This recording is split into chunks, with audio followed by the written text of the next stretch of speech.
Evangelho de Jesus escrito por Mateus, capítulo 22, versículo 37. Capítulo 22, versículo 37 do Evangelho de Jesus escrito por Mateus. Diga comigo: glória ao Pai, glória ao Filho, glória ao Espírito Santo. Mas graças a Deus que nos deu a vitória por nosso Senhor e Salvador Jesus. Vamos ler este versículo para a nossa meditação. Aos ouvintes da Rádio Capixaba, que Deus abençoe vocês e que esta palavra possa alimentar a sua vida, a sua fé, a sua alma, o seu espírito, que você venha se deleitar na palavra do Senhor nosso Deus. Quem já encontrou, diz amém. Mateus 22, 37, diz assim a palavra: e Jesus disse-lhe: amarás o Senhor teu Deus de todo o teu coração, de toda a tua alma e de todo o teu entendimento. Este é o primeiro e grande, o quê? Mandamento. E o segundo, semelhante a este, é: amarás a teu próximo como a ti mesmo. Desses dois mandamentos dependem toda a lei e os profetas. Amém? Levanta a mão ou a Bíblia e ore dizendo assim: meu Deus, aqui está a palavra do Senhor. Fala comigo através da sua palavra. Sei que ela é santa, é fiel, é verdadeira, é poderosa, é inerrante e é infalível, e é digna de toda a nossa aceitação. Senhor, eu estou pronto para ouvir a sua palavra. Amém. Pode tomar o seu assento. Vou procurar não ser muito demorado. Pode louvar a Jesus. Aleluia. Vamos melhorar essas palmas. Vamos. Batam palmas e glorifiquem ao Senhor. Aleluia. Glória a Deus. Meus irmãos, a minha mensagem hoje fala sobre o amor a Deus. Jesus falou que nós devemos amar a Deus de todo o nosso coração, de toda a nossa força e de todo o nosso entendimento. Todos nós sabemos que o Senhor Jesus falou dentro de um contexto, quando um doutor da lei chegou para ele para o experimentar, perguntando ao Senhor qual é o grande mandamento na lei. E a resposta de Jesus Cristo então foi esta: nós devemos amar a Deus sobre todas as coisas, de todo o nosso coração, com todo o nosso entendimento e etc. Meus amados irmãos, o amor não é um simples sentimento apenas. O amor envolve mais do que meras palavras. O verdadeiro amor a Deus vai além de apenas dizer assim: eu amo a Deus. Dizer assim, eu amo a Deus, é muito superficial. O amor genuíno, como a fé, é demonstrado por ações, mais especificamente por ações que agradam a quem nós amamos. Em Tiago, no capítulo 2, versículo 26, a palavra diz: Assim como o corpo sem o espírito está morto, assim também a fé sem as obras, ela é morta. Logo nós entendemos que o amor sem ações é insuficiente. É um amor que não corresponde com o amor genuíno que Deus requer de nós. Assim sendo, meus irmãos, quando o amor a Deus se torna forte em nosso coração, sentimos motivado a viver de um modo que agrada a Deus. O que nos motiva a viver de um modo que agrada a Deus é o nosso amor a Deus. João explica que amar a Deus significa obedecer os seus mandamentos. E o Senhor Jesus fala no capítulo 14, versículo 21 de João, ele diz: aquele que tem os meus mandamentos e os guarda, esse é o que me ama. Para isso, meus amados irmãos, temos de lutar contra a influência deste mundo moralmente corrupto. Quem ama a Deus e faz a demonstração deste amor, luta incansavelmente contra a influência deste mundo moralmente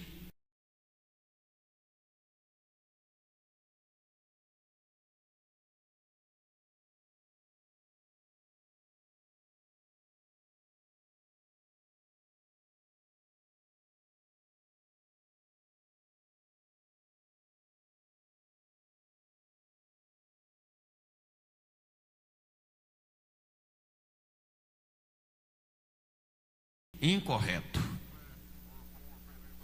Por causa da nossa imperfeição humana, porque somos imperfeitos, temos também de lutar contra a tendência de violar a lei de Deus. Precisamos entender que dentro de nós existe uma lei chamada lei da natureza humana, que é a natureza adâmica. E esta lei, a tendência dela é violar as leis de Deus.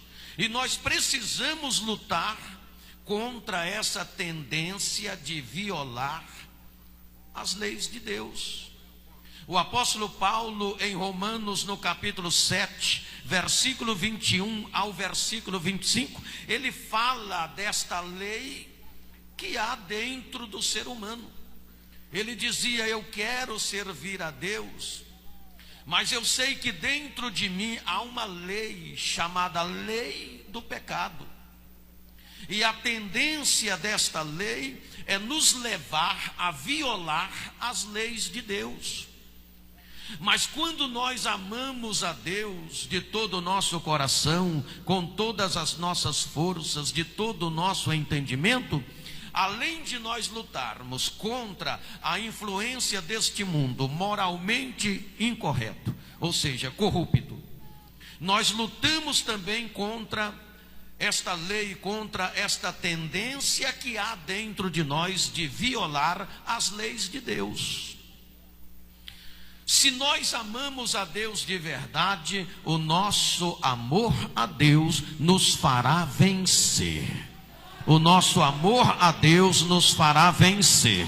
Eu disse que o nosso amor a Deus nos fará vencer.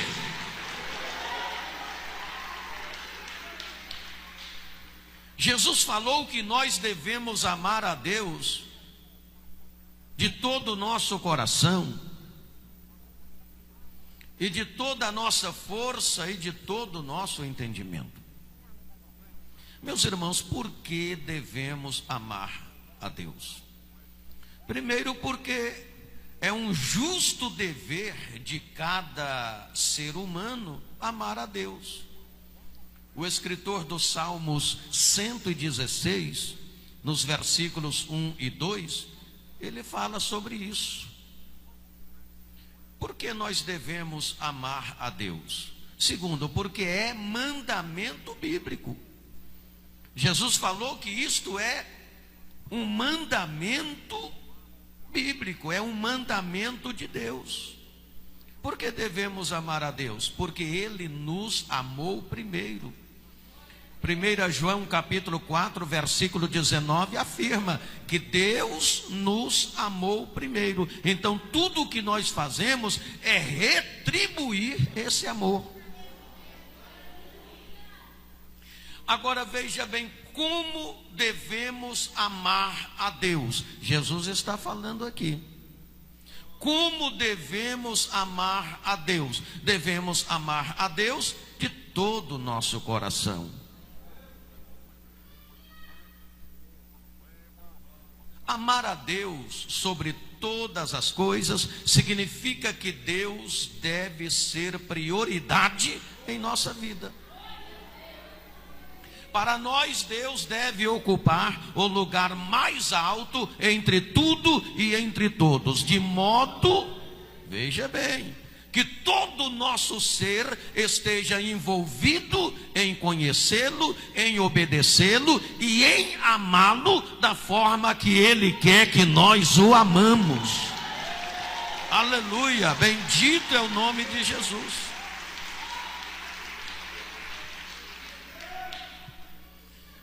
Veja bem, conforme o ensino de nosso Senhor e Salvador Jesus Cristo, amar a Deus sobre todas as coisas é o principal dos mandamentos.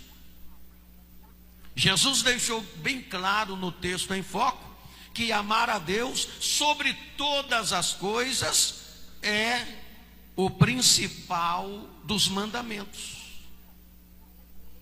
Citando a passagem de Deuteronômio, conhecida na tradição hebraica como Sema, lá em Deuteronômio, no capítulo 6, versículos 4 ao 5, ali a palavra diz o seguinte: ouve, ó Israel, o Senhor nosso Deus é o único Senhor.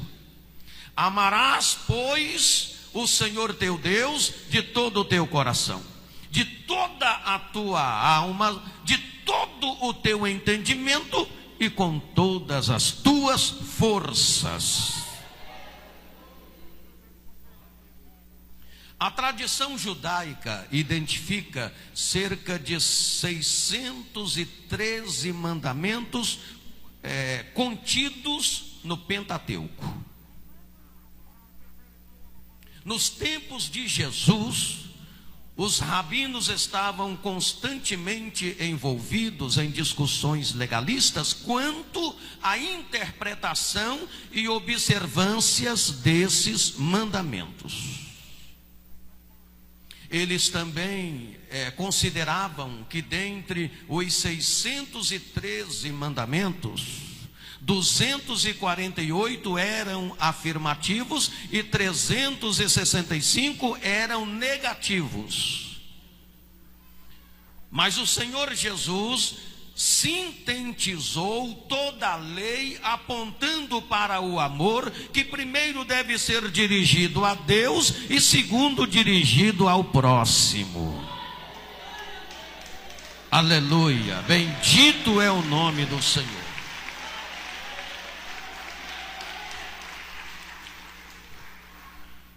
O teólogo Hendriksen, ele explica que o coração é a sede do que move a existência humana, é a fonte de todos os pensamentos, palavras e ações. Ele assevera também que a alma se refere àquilo que envolve as atividades emocionais. E outra coisa que ele diz, ele afirma que a mente, por sua vez, ela não somente é o centro da vida intelectual do homem, mas também de suas disposições e atitudes. Ele assevera que a força Quanto à força, podemos dizer que ela é o vigor que leva todas estas coisas ao nível experiencial. Deixa eu falar uma coisa para vocês.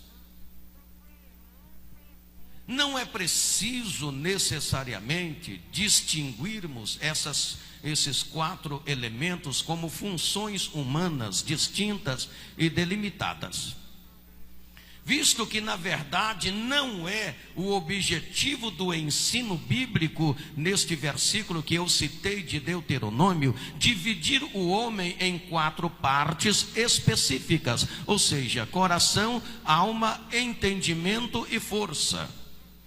Tudo que o Senhor está dizendo aqui através da sua palavra, Ele está simplesmente indicando que todo o nosso ser deve estar envolvidos no amor para com Ele. No amor para com Ele. Todo o nosso ser deve estar envolvido neste amor. Em outras palavras, quando amamos a Deus sobre todas as coisas, não há um único aspecto em nossa pessoa que não esteja comprometido com este amor. Se não há nenhum aspecto em nossa pessoa que não esteja comprometido com este amor, então na verdade nós estamos amando ao Senhor de todo o nosso coração, com toda a nossa alma, entendimento e com todas as nossas forças. E isto é agradável a Deus, porque estamos de fato demonstrando um amor genuíno para com Deus.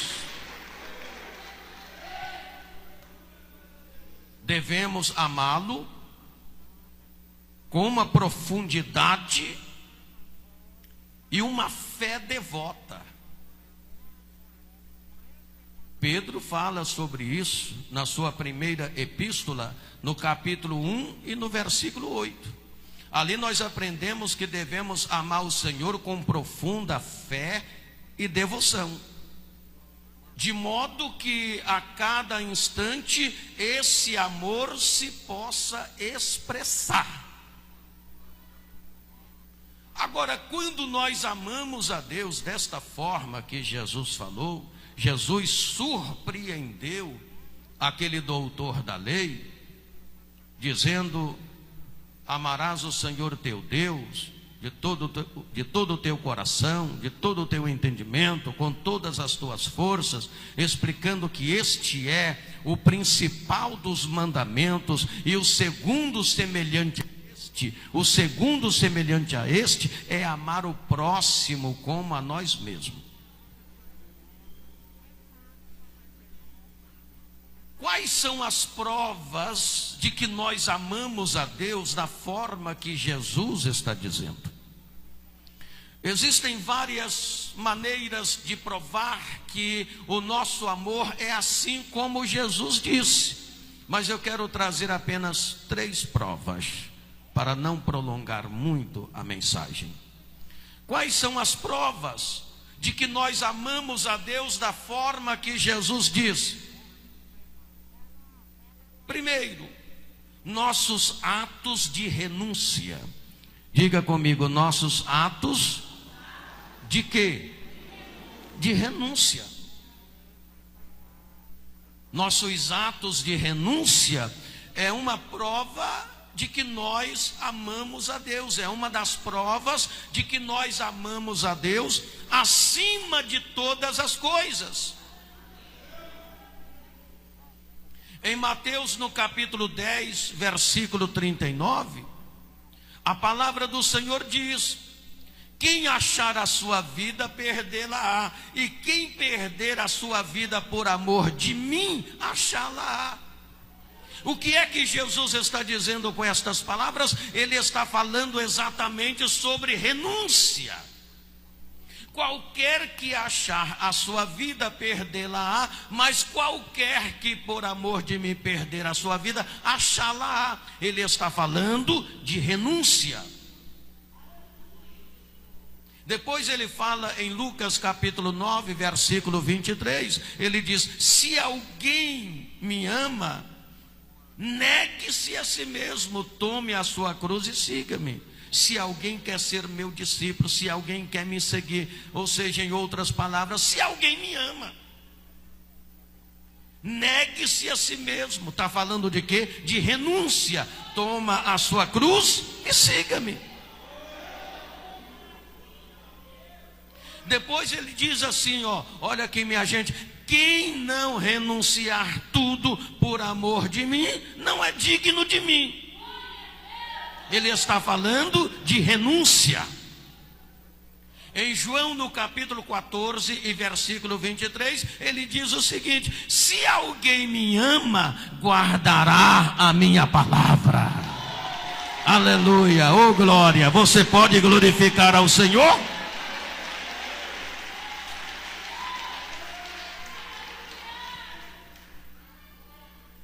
Então, uma das provas de que nós amamos a Deus da maneira em que Jesus respondeu para aquele doutor da lei no texto em foco, são os nossos atos de renúncia. E às vezes é difícil você renunciar vontades, você renunciar sentimentos, você renunciar paixões, você renunciar desejos. Às vezes não é muito fácil.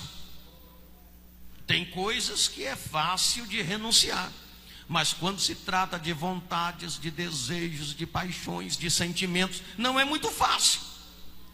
Mas se você ama a Deus acima de todas as coisas, então você renuncia tudo para ter uma vida enquadrada nos preceitos de Deus. Aleluia, glórias ao nome de Jesus.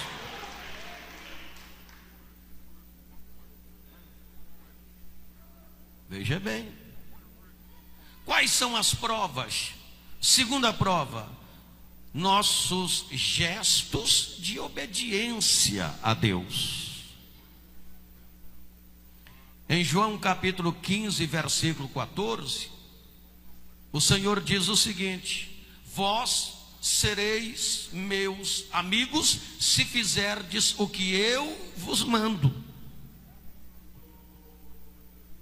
Eu citei para vocês João 15, 14. Vós sereis meus amigos se fizerdes o que eu vos mando. Depois o Senhor fala assim, chamando a atenção de uma série de pessoas que estavam em volta dele: por que me chamas Senhor, Senhor, se não faz o que eu mando?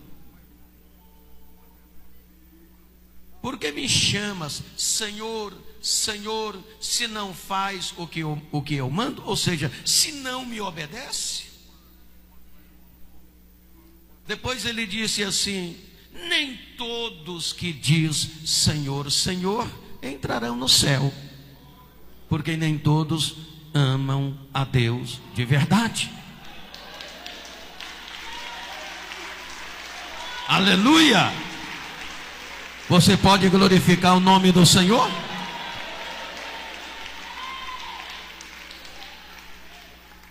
Quando nós falamos algumas verdades que às vezes não é fácil ouvir, não gostamos muito de aplaudir e glorificar.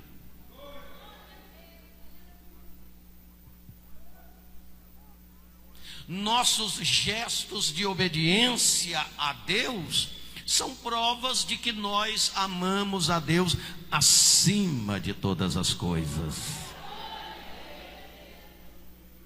Obedecer a Deus é estar no centro da vontade de Deus.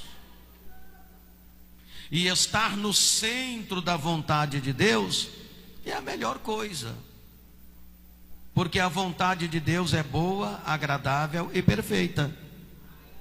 Você sabe muito bem onde está escrito isto. Romanos 12, 2.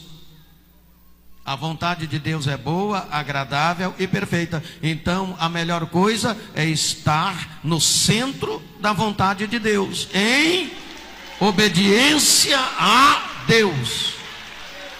Aleluia. Pode glorificar o nome do Senhor.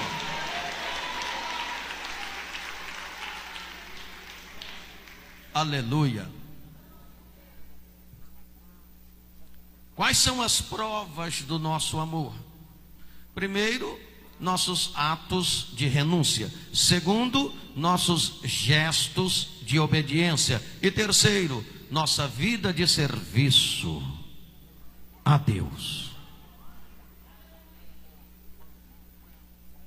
No Evangelho de Jesus, escrito por Lucas, no capítulo 7 e no versículo 44, o evangelista fala de uma pecadora que prestou um serviço ao Senhor e Jesus a colocou como exemplo.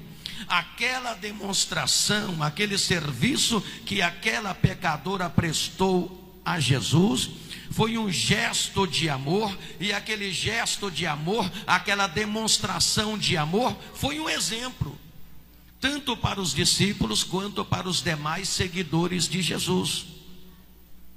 Ela foi perdoada e foi salva. Quem ama a Deus acima de todas as coisas, gosta de trabalhar em prol do reino de Deus nesta terra. Gosta de trabalhar em prol do reino de Deus nesta terra. É um trabalhador da obra, é um trabalhador na seara do Senhor. Aleluia, glória a Deus. Como é que nós devemos amar a Deus? Acima de todas as coisas, isto é, de todo o nosso coração, de todo o nosso entendimento e com todas as nossas forças. Agora, quais são os resultados do nosso amor a Deus?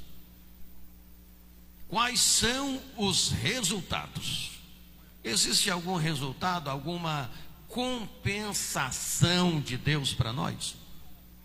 Será que Deus vai nos compensar? Será que vai? Será que vai? Existem várias compensações de Deus para nós. Eu quero trazer apenas 3, é o suficiente. Quais são os resultados do nosso amor a Deus? Primeiro, uma riqueza inigualável. Você não entendeu? Eu disse uma riqueza inigualável. Você pode glorificar o nome do Senhor? Aleluia! Louvado seja Deus. Uma riqueza inigualável. Deus promete uma riqueza inigualável.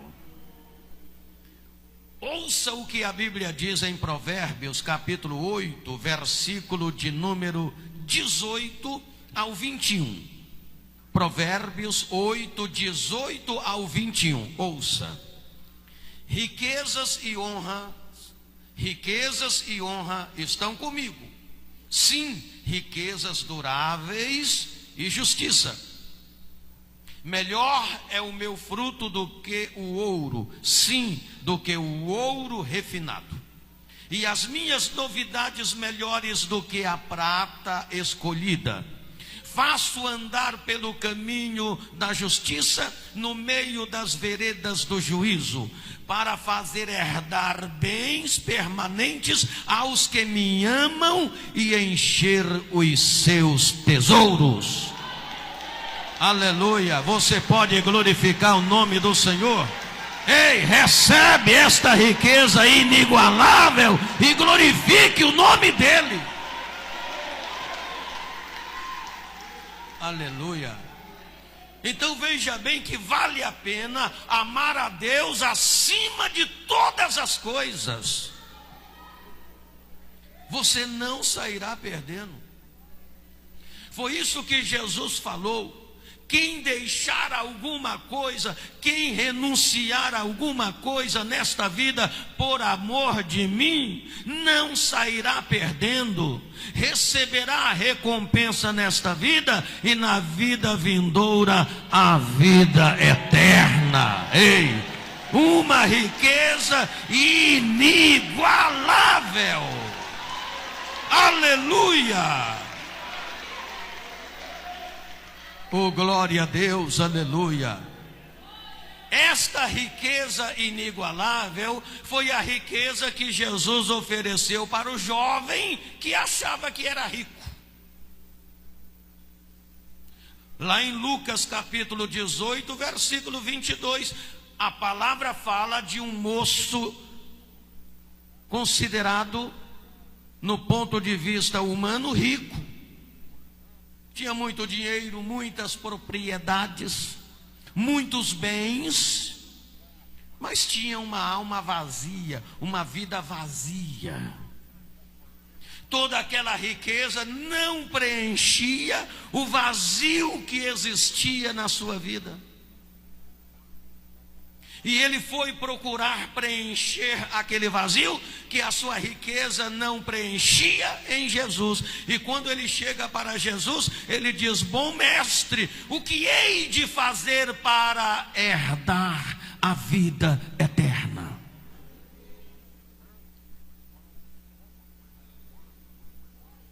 Havia um vazio na vida dele que a riqueza não estava preenchendo. Porque o dinheiro compra muitas coisas, mas o dinheiro não compra a felicidade, e muito menos a salvação. Aleluia. Você pode glorificar a Jesus?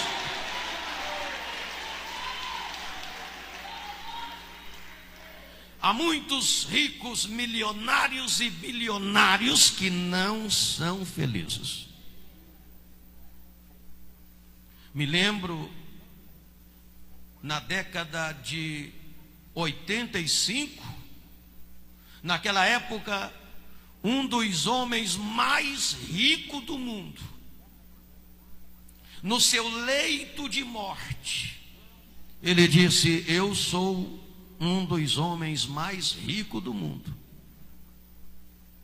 Estou morrendo sem conhecer um minuto de felicidade. E ele disse: daria tudo que eu tenho para ter um minuto de felicidade. Aleluia. Aquele jovem rico chegou para Jesus dizendo: que hei de fazer para ser salvo? Jesus olhou para ele e diagnosticou o problema dele. O problema dele não era propriamente a riqueza. O problema dele não era ele possuir riqueza. O problema dele era a riqueza o possuir. Ser rico não é pecado, é até uma bênção. O problema não é você possuir dinheiro. O problema é o dinheiro te possuir.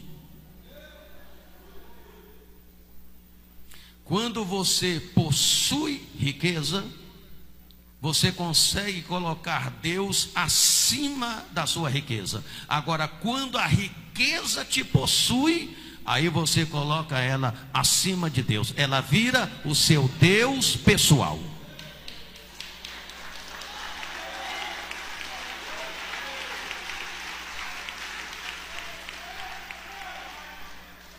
Aí vem a expressão: o dinheiro é um bom servo, mas é um péssimo senhor. E como Jesus diagnosticou o problema daquele jovem, Jesus viu que ao invés dele possuir riqueza, a riqueza o possuía. Jesus viu que se ele continuasse com aquela riqueza toda, ele ia ser sempre infeliz e ia sempre colocar ela acima de Deus. E Jesus falou: você quer ser feliz? Tu me amas? desfaz dos seus bens materiais, vem, segue-me e terás uma riqueza no céu.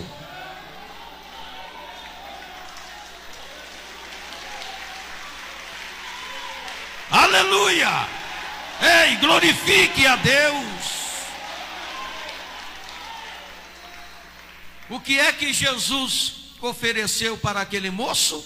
Uma riqueza inigualável, que não se compara com a riqueza que ele possuía. Agora eu te pergunto, ele quis? Ele aceitou? A Bíblia diz que ele virou as costas para Jesus e saiu alegre? Não, ele saiu triste, porque ele não tinha contentamento nem na sua riqueza, mas não quis se desprender dela para ter uma inigualável. Saiu para a perdição, saiu para a infelicidade com toda a sua fortuna. Quem ama a Deus acima de todas as coisas, recebe como resultado disso uma riqueza inigualável, uma riqueza lá na glória, uma riqueza lá no céu. Ei, glorifique o nome de Jesus, ele vive. Aleluia, glória a Deus. Oh, aleluia. Segundo resultado, para quem ama a Deus acima de todas as coisas, será protegido e amparado. Diga comigo, protegido e amparado. Diga mais alto, será o quê? Versículo 14 dos Salmos 91, ali diz: tão encarecidamente me amou, também eu o livrarei, poloei num alto retiro, porque conheceu o meu nome. Oh glória, louva o nome daquele que vive e reina. Xande clama laba xandarai, aleluia, glória a Deus. Nós precisamos do amparo e da proteção de Deus, pois a palavra do Senhor diz que se Deus não guardar a cidade, em vão vigia as sentinelas, e se Deus não edificar a casa, em vão trabalham os edificadores. Nós precisamos do amparo e da proteção de Deus. Terceiro resultado, para quem ama a Deus acima de todas as coisas, Deus o honrará. Deus, acabei de falar, Deus o honrará. Deixa eu ver, quem quer ser honrado por Deus? Quando nós lemos Tiago capítulo 1, versículo 12, em Tiago capítulo 1, versículo 12, o Tiago está dizendo que quem ama a Deus acima de todas as coisas serão honrados com a coroa da vida. Serão honrados com a coroa da vida. Eu vou repetir: serão honrados com a coroa da vida. Eu vou falar de novo: serão honrados com a coroa da vida. Ei, glorifica o nome do Senhor. Aleluia. Amarás o Senhor teu Deus de todo o teu coração, com toda a tua alma, de todo o seu entendimento e com todas as suas forças. Vale a pena amar a Deus. Permanecer no amor é permanecer em Deus. Eu disse que permanecer no amor é permanecer em Deus. Outros conceitos bíblicos sobre o amor. Ouça bem. O amor é a expressão máxima do caráter de Deus. Vou repetir.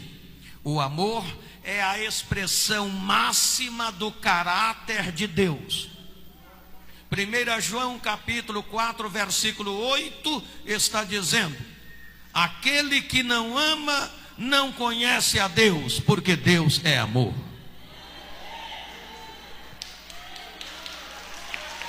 Aleluia! Louvado seja Deus. Segundo, o amor é a prova de que nós somos discípulos, seguidores de Jesus. Em João capítulo 13, versículo 35, Jesus disse para os seus discípulos: nisso conhecereis que sois meus discípulos, se vós amardes uns aos outros. Número 3, o amor é a base dos dois mais importantes mandamentos bíblicos. Jesus falou sobre isto. É amar a Deus acima de todas as coisas, e o segundo, amar ao próximo. Outra coisa, quem não ama o próximo não pode amar e nem agradar a Deus. 1 João capítulo 4, versículo 20, está escrito: se alguém disser que ama a Deus e odiar o seu irmão, esse tal é mentiroso. É a Bíblia quem está dizendo. Eu estou citando a Bíblia, é a Bíblia quem está dizendo. Outra coisa, o amor não faz mal ao próximo. Romanos capítulo 13, versículo 10. De modo que o cumprimento da lei é o amor, e o amor não faz mal a ninguém. O amor não faz mal a ninguém. Aleluia, glória a Deus. Olha que importante. Olha que importante. O amor nos faz andar na contramão de nossos desejos. Ouça isto. O amor nos faz andar na contramão dos nossos desejos. Eu quero citar 2 Coríntios, capítulo 12, versículo 15. Paulo diz assim: eu, de muito boa vontade, me gastarei e me deixarei gastar pelas vossas almas, amando a vocês, ainda que cada dia eu seja menos amado. Então você veja bem que Paulo, ele andava na contramão dos seus desejos, porque ele amava. E o amor, ele nos faz andar na contramão dos nossos desejos. Amar quem nos ama é muito fácil. Duro é amar quem não nos ama.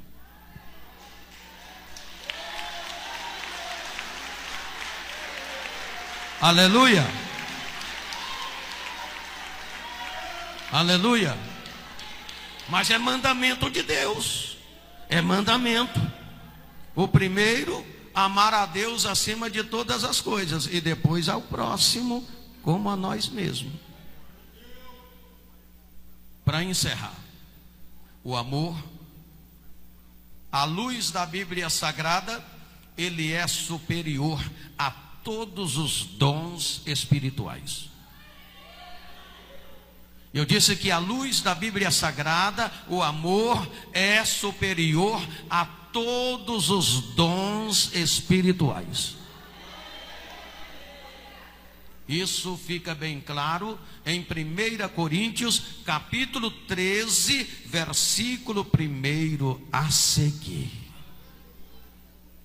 Portanto, meus amados irmãos, que o Senhor nos conceda a paz, e que o Senhor possa receber cada dia o nosso amor.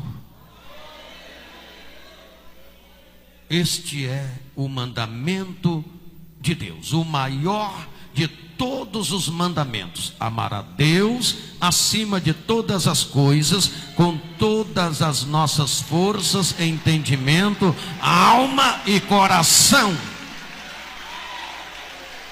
Aleluia, aleluia, aleluia. Esta foi a palavra que Deus colocou no meu coração e eu vos entreguei esta noite.